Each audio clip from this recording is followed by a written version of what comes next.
Negeri di bawah Bayu ini diberi nama Sabah setelah penubuhan Persekutuan Malaysia pada tahun 1963. Sebelum ini, ia dikenali sebagai Borneo Utara.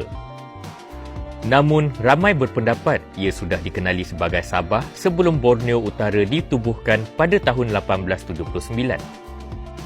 Salah satu peristiwanya ialah ketika pemerintahan Brunei Sultan Abdul Mumin pada tahun 1837 menabalkan Baron Gustav von Overbeck dengan gelaran Maharaja Sabah.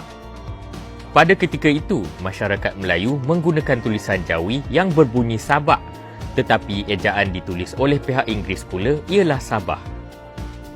Oleh itu, Overbeck secara rasminya dilantik sebagai Maharaja of Sabah sebelum penubuhan kerajaan Borneo Utara berlaku. Selain itu, terdapat pendapat lain tentang asal-usul nama Sabah. Antaranya ialah Sabah bermaksud seberang dalam bahasa Melayu Brunei. Ada juga yang berpendapat istilah ini dipinjam daripada kaum dusun.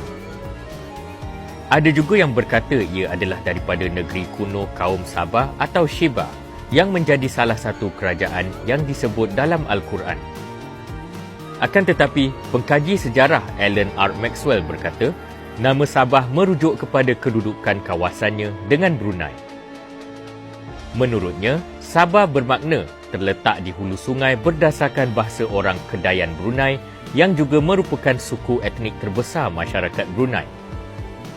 Disebabkan ini juga, Sultan Brunei menamakan kawasan itu Sabah. Sabah yang pada mulanya digunakan hanya sebagai penunjuk arah, akhirnya kekal sehingga kedatangan penjajah menubuhkan Borneo Utara. Walaupun Borneo Utara merupakan nama rasmi ketika penjajahan, akan tetapi pegawai British juga lebih selesa menggunakan nama Sabah. Oleh itu, nama Sabah terus digunakan, dengan nama Borneo Utara hanya disebut dalam urusan. Ketika kedatangan Jepun, mereka juga menyebut Sabah sebagai Borneo Utara ataupun kita Borneo.